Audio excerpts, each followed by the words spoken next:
Assalamualaikum warahmatullahi wabarakatuh. Siti Maryam adalah wanita terbaik sepanjang masa.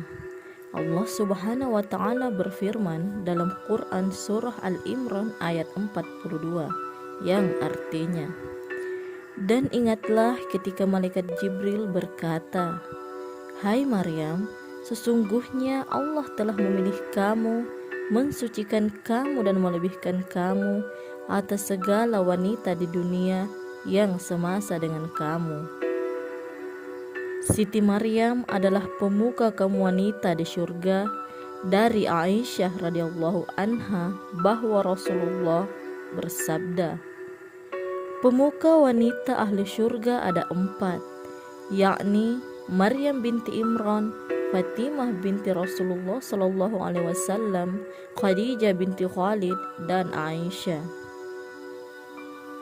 Siti Maryam adalah anak tunggal dari Imran, seorang tokoh dari ulama Bani Israel. Ibunya, saudara ipar Nabi Zakaria alaihissalam, adalah seorang perempuan yang mandul, yang sejak bersuamikan Imran belum merasa bahagia jika belum memperoleh seorang anak. Ia merasa hidup tanpa anak adalah sunyi dan membosankan. Ia sangat mendambakan keturunan untuk menjadi pengikut yang kuat dalam berkehidupan suami istri, penglipur duka dan pembawa suka dalam kehidupan keluarga. Ia sangat menginginkan keturunan, sehingga bila ia melihat seorang ibu mengandung bayinya atau burung memberi makan kepada anaknya, ia merasa iri hati dan terus menjadi kenangan yang tak kunjung lepas dari ingatannya.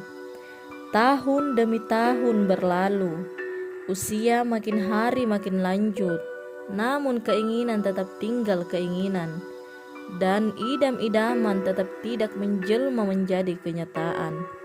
Berbagai cara dicobanya, dan berbagai nasihat dan petunjuk orang dilakukannya, namun belum juga membawa hasil, dan segala daya dan upaya yang bersumber dari kepandaian dan kekuasaan manusia tidak membawa buah yang diharapkan. Sadarlah istri Imran bahwa hanya kepada Allah tempat satu-satunya yang berkuasa memenuhi keinginannya dan sanggup mengaruniainya dengan seorang anak yang didambakan. Meskipun sudah beruban dan usianya sudah lanjut, maka ia bertekad membulatkan harapannya hanya kepada Allah. Bersujud siang dan malam dengan penuh khusyuk dan kerendahan hati, bernazar dan berjanji kepada Allah, bila permohonannya dikabulkan, akan menyerahkan dan mengibahkan anaknya ke Baitul Maqdis untuk menjadi pelayan, penjaga, dan memelihara rumah suci Allah Subhanahu wa taala. Harapan istri yang dipanjatkan kepada Allah Subhanahu wa taala tidaklah sia-sia. Allah telah menerima permohonannya dan mengabulkan doanya sesuai dengan apa yang telah disuratkan dalam takdirnya. Maka tanda-tanda permulaan kehamilan yang dirasakan oleh setiap perempuan yang mengandung tampak pada istri Imran yang lama-kelamaan merasa gerakan janin di dalam perutnya yang makin membesar. Alangkah bahagia si istri yang sedang hamil itu, bahwa apa yang diidam-idamkannya itu akan menjadi kenyataan, dan kesunyian rumah tangganya akan hilang bila bayi yang dikandungnya itu lahir. Ia bersama suami mulai merencanakan apa yang akan diberikan kepada bayi yang akan lahir itu. Jika mereka sedang duduk berduaan, tidak ada yang diperbincangkan selain soal bayi yang akan dilahirkan. Suasana suram sedih yang selalu meliputi rumah tangga Imran berbalik menjadi riang gembira. Wajah sepasang suami istri Imran menjadi berseri-seri, tanda sukacita dan bahagia, dan rasa putus asa yang mencekam hati mereka berdua berbalik menjadi rasa penuh harapan akan hari kemudian yang baik dan cemerlang. Sebagaimana yang tertera di dalam firman Allah, Quran Surah Al-Imran ayat 35. Ingatlah ketika istri Imran berkata, "Ya Tuhanku, sesungguhnya aku menazarkan kepada Engkau anak yang dalam kandunganku menjadi hamba yang soleh dan berkhidmat di Baitul Maqdis. Karena itu terimalah nazar itu daripadaku. Sesungguhnya Engkaulah yang maha mendengar lagi maha mengetahui." Akan tetapi seperti kata pepatah, manusia yang berencana Tuhanlah yang menentukan. Imron yang sangat dicintai dan disayangi oleh istrinya dan diharapkan akan menerima putra pertamanya serta mendampinginya dikala ia melahirkan, tiba-tiba direnggut nyawanya oleh malaikat Israel dan meninggalkan istrinya seorang diri dalam keadaan hamil tua. Pada saat mana biasanya rasa cinta, kasih sayang antara suami istri menjadi makin mesra, rasa sedih karena ditinggalkan oleh suami yang disayangi selamanya bercampur dengan rasa sakit dan letih yang didahului kelahiran si bayi menimpa istri Imron di saat-saat dekatnya masa melahirkan. Maka setelah segala persiapan untuk menyambut kedatangan bayi telah dilakukan dengan sempurna, lahirlah ia dari kandungan ibunya yang malang menghirup udara bebas. Ibu Maryam berdoa agar anaknya tidak diganggu oleh setan, sehingga saat Maryam dilahirkan, setan tidak diperkenankan untuk mengganggunya, sebagaimana sabda Rasulullah SAW. Setiap anak manusia pasti diganggu setan ketika ia dilahirkan, sehingga dia teriak menangis karena disentuh setan, kecuali Maryam dan putranya. Agak kecewalah si ibu janda Imron setelah mengetahui bahwa bayi yang dilahirkan itu adalah seorang putri, sedangkan ia menanti seorang putra yang telah dijanjikan dan bernazar untuk dihibur kepada Baitul Maqdis.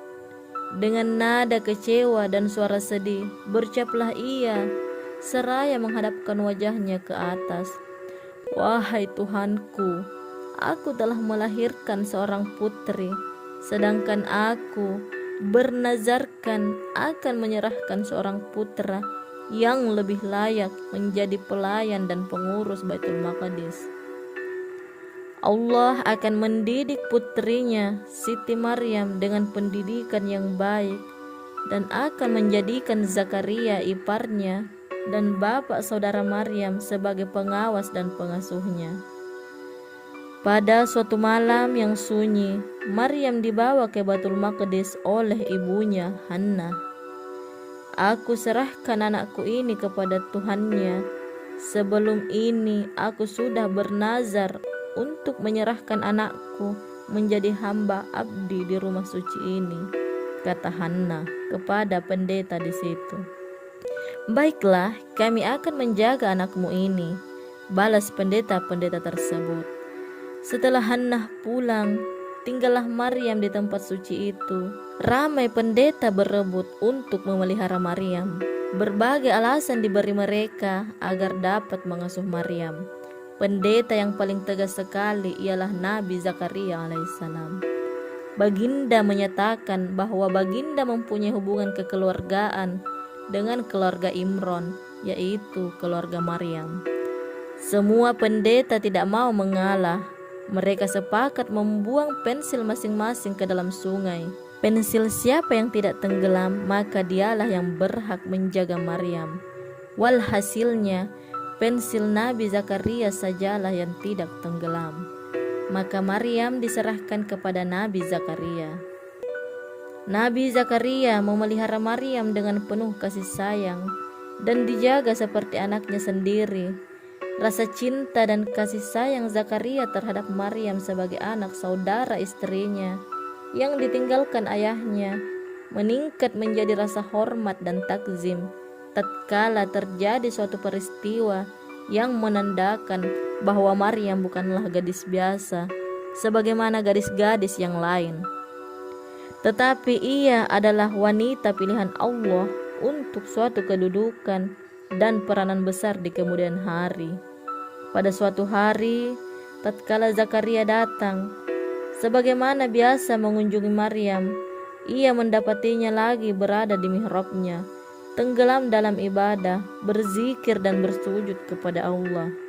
Ia terperanjat ketika pandangan matanya menangkap hidangan makanan berupa buah-buahan musim panas terletak di depan Maryam yang lagi bersujud. Ia lalu bertanya dalam hatinya, dari manakah gerangan buah-buahan itu datang?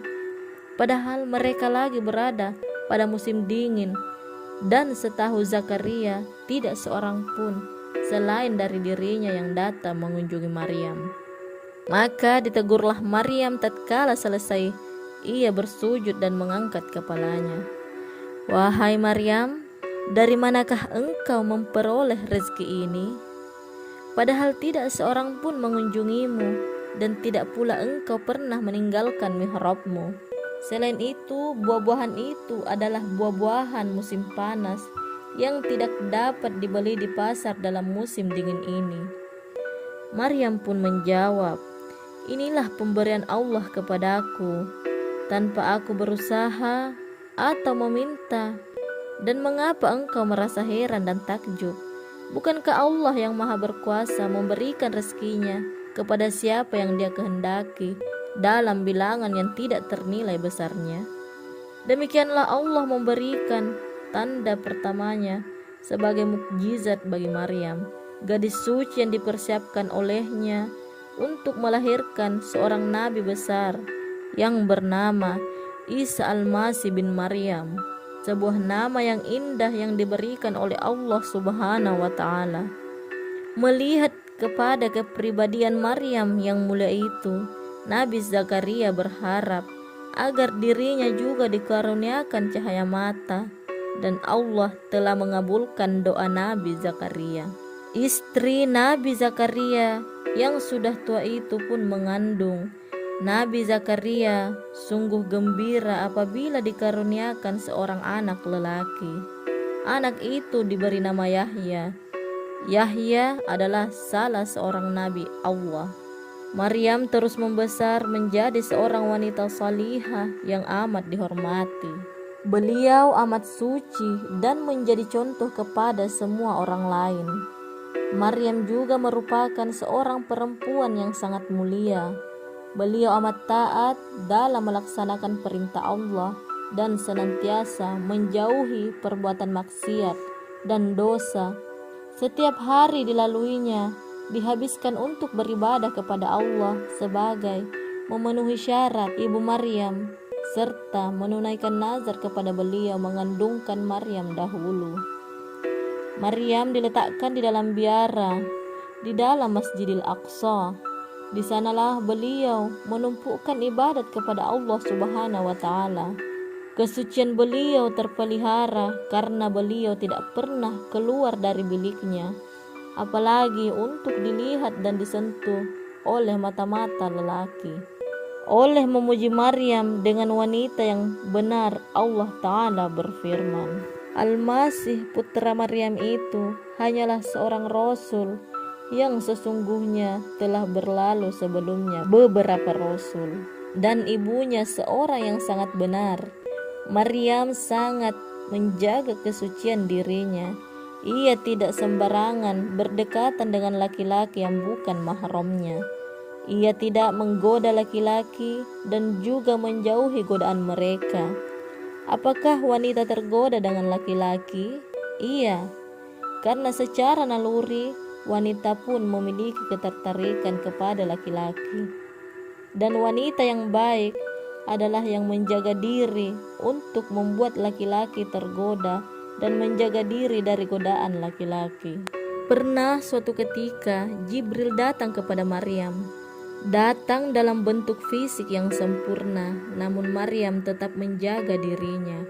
Allah Ta'ala berfirman, maka ia mengadakan tabir yang melindunginya dari mereka. Lalu kami mengutus roh kami Jibril kepadanya. Maka ia menjelma di hadapannya dalam bentuk manusia yang sempurna. Maryam berkata, sesungguhnya aku berlindung daripadamu kepada Tuhan yang Maha Pemurah, jika kamu seorang yang bertakwa. Melihat laki-laki yang sangat sempurna ketampanannya, Maryam tidak terkecoh dengan merendahkan dirinya, mencoba menarik perhatian laki-laki tersebut. Ia malah berlindung kepada Allah dan meminta laki-laki tersebut menjauh. Hingga akhirnya Jibril mengatakan, sesungguhnya aku ini hanyalah seorang utusan Tuhanmu untuk memberimu seorang anak laki-laki yang suci. Barulah Maryam tahu bahwa laki-laki tersebut tidak bermaksud menggoda dan mengganggunya, dan ia juga bisa menjaga diri darinya. Ternyata ia adalah malaikat yang Allah utus untuk menemuinya.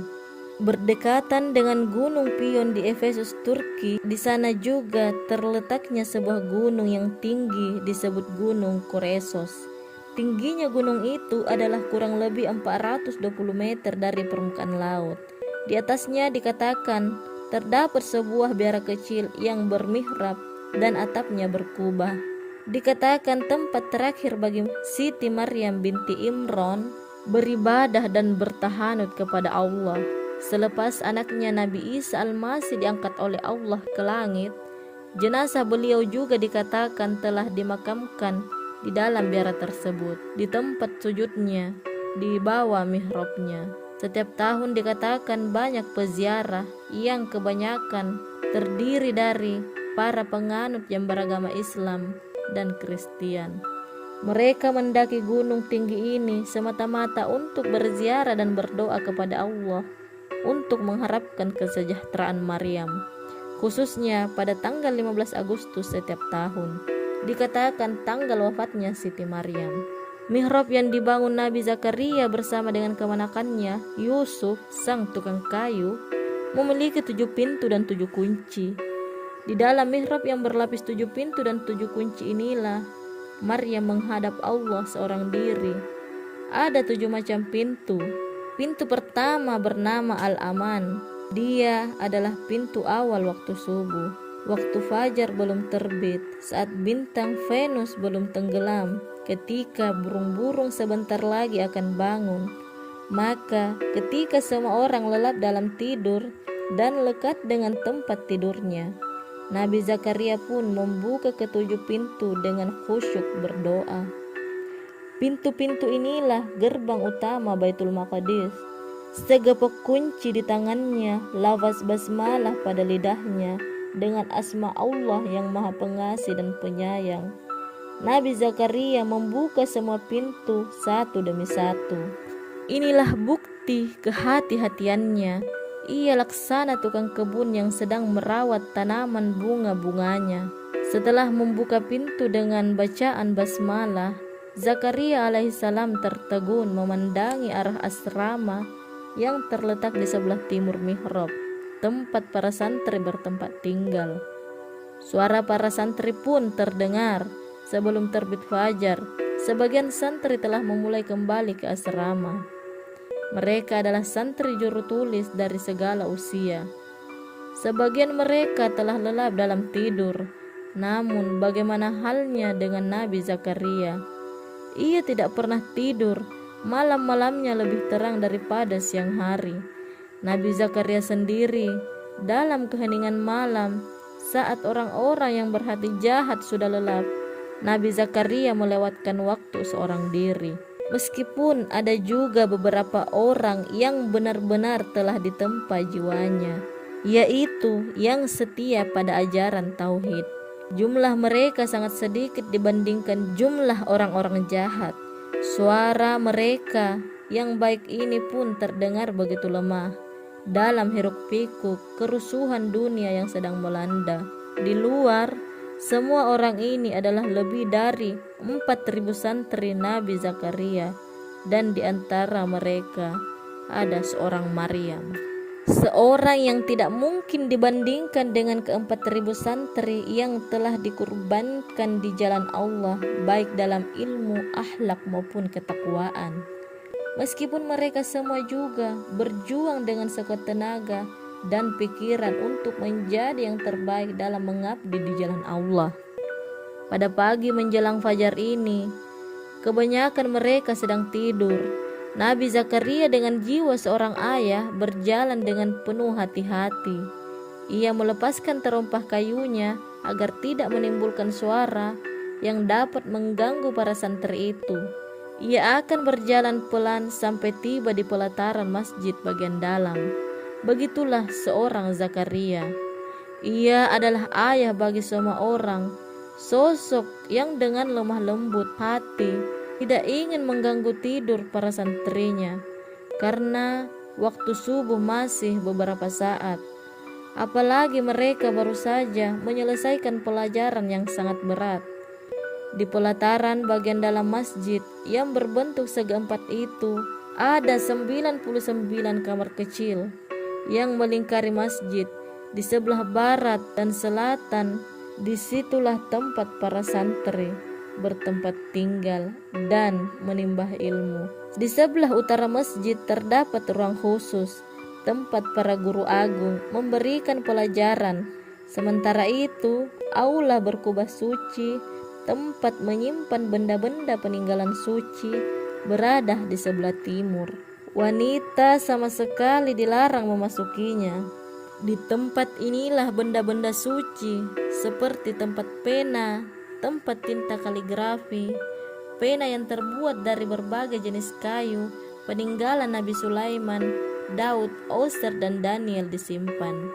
Di sebelah timur laut terdapat perpustakaan besar yang diberi nama Mutiara dan Marjan. Masih terdapat ruang-ruang kecil di sebelah timur yang bergandengan dengan kubah suci, yaitu tempat ujian para hafiz yang dibuka saat ujian berlangsung. Ruangan ini sangat kecil dan hanya muat satu orang, tanpa penerangan, tanpa jendela.